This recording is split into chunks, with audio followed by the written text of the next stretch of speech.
So, this is the printer that I've been working on for almost 3 years now, Cocoanix Printer One. This is its latest but unfinished version. In today's video I want to talk about its story and the future of it on this channel. As always, welcome back to Cocoanix 3D Printing and let's get started. It all started back in 2022, when I first laid eyes on the Bambulab X1 Carbon. I remember just staring at it, the speed, the precision, the way it moved. That was the moment I fell down the CoreXY rabbit hole, and honestly I never really climbed back out. From that point on, I started researching everything I could find. I was looking at open source CoreXY designs like Voron, Ratrix, and all sorts of community driven machines, trying to understand the principles behind them, what made them work, and what made some of them better than the others. It was during this research phase that I stumbled across the Rook 2020 designed by Rollahan. The moment I saw it, something clicked. It was exactly the kind of machine that I've been looking for. A compact, well thought out CoreXY design that felt achievable for someone like me. Clean, functional, and open source. But there was one problem. The Rook was small, and I didn't want a small printer. I wanted something closer to the size of an Ender 3, a machine that had a proper print volume that could actually do meaningful work. So I made the decision that would define the next several months of my life. I was going to take the Rook's design as my foundation and build something entirely new on top of it. The first major decision I made was about the bed. I designed the whole machine around the Ender 3's heat bed, which gave me a familiar, affordable, and widely available starting point. From there, I started making a series of deliberate choices. Choices that weren't just about getting something working, but about building something that could grow with me over time. One of those choices was a Z-axis drive system. The Rook printer uses a belted Z, and while it's a perfectly valid approach, I went with a lead screw design instead. It felt sturdier to me, more reliable, and easier to work with given the components I had access to. I wanted this machine to be built around commonly available parts. Nothing exotic, nothing that would be a nightmare to source or replace. That philosophy ran through the entire design. Another big decision was the linear rail spec. The Rook uses an MGN 9C rails, which are perfectly fine for a machine of that size, but I was building something larger and I wanted more rigidity. So I went with the MGN 12H rails instead, beefier, stiffer, and better suited for the speeds that I was planning to run. These weren't random choices either.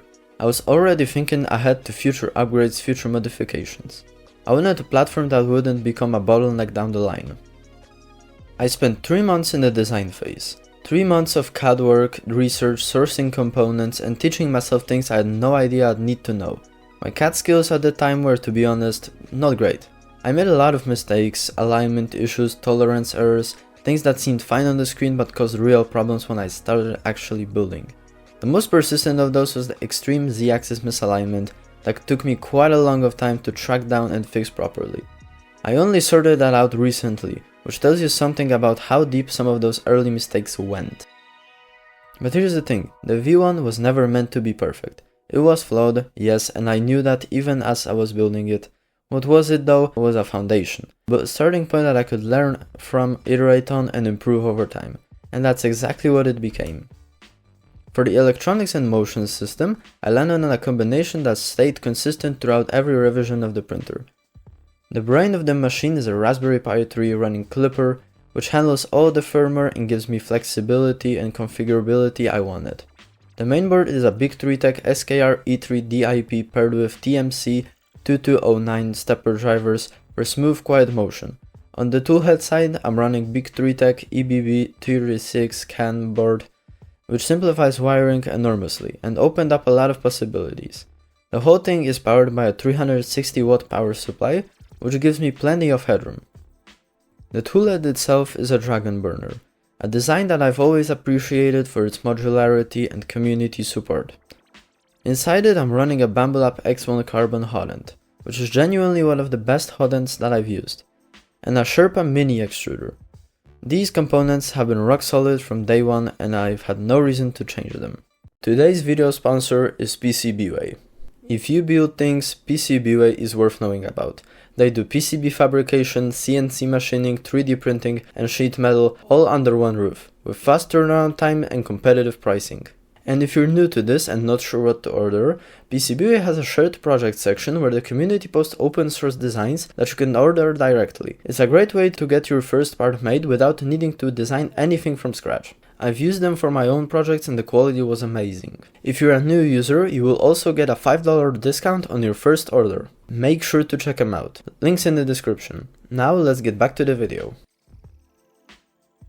The V2 design was nothing revolutionary, but it brought meaningful improvements that made using the printer far more enjoyable and seamless. The most notable structural change was the addition of a top hat, added in preparation for future enclosure, along with dedicated space for RGB LEDs. This revision also introduced several quality of life upgrades, including a PEI bed and a 3.5-inch LCD screen. All motion system parts were replaced with PETG, which was another step taken in anticipation of enclosure. The most controversial decision made during this revision was switching the toolhead to a stealth burner. In hindsight, this was a mistake. It reduced the build area and added weight to the toolhead, which came at the cost of print speed. Despite that misstep, V2 was an overall great change for the better. This is the most advanced version to date, and was the one that stuck the longest. The design was completely reimagined once again, this time going to red instead of green and leaning even harder into aesthetics.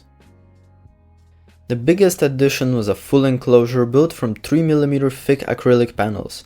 Chamber temperatures were hitting 55 degrees Celsius at their peak, which made it great for printing ABS and other engineering materials. That heat did reveal a problem though. The PETG hot side motion parts have started to creep and warp, so they all got reprinted in ABS. I also cleared up a lot of the Z-axis binding and misalignment issues, though not entirely. This revision was also by far the most painful to live with. The canvas transceiver started flaking out, and getting the printer to boot up reliably meant cycling the power 3 or more times just to get going. The X-axis end stop wire kept snagging inside the rails, which led to homing failures and skip steps mid-print. On top of that, the EBB36 board ran hot consistently, making the stepper motor situation even worse. It was a rough stretch. That said, every single one of those problems was tracked down and fixed in the current version. This is where things stand today. The design got another overhaul, this time landing on a lavender purple, which I'm really happy with. The enclosure is gone. Once I picked up a Bamboo P1S, the need to print ABS just kind of disappeared, so there was no reason to keep it around. That freed me up to take the build to a completely different direction, a reliable speed demon. It's not finished yet, but I have a clear plan and I intend to make it happen.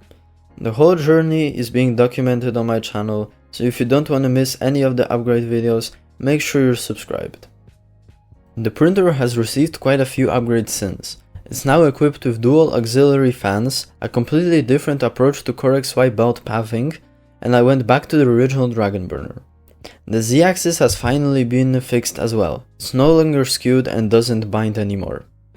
On the electronics side, the Raspberry Pi 3 has been replaced with a Pi Zero 3W, and the entire electronics setup has been moved from the bottom of the printer into a separate box at the back, which has made maintenance and repairs significantly easier. The frame has also gotten a lot more rigid thanks to the additions of brackets and metal connectors throughout. I've already designed an enclosure for it that I want to build, as you can see from the extensions on the right side. It's not going to be for ABS printing, but rather for keeping dust away and controlling the internal temperature more closely and consistently. I also want to make this printer safer and easier to repair. I have many more ideas for this printer, but I'm not going to spoil anything just yet. I hope you enjoyed this journey video about my 3D printer. As always, if you like this type of 3D printing content, make sure you like and subscribe, and I will see you in the next one.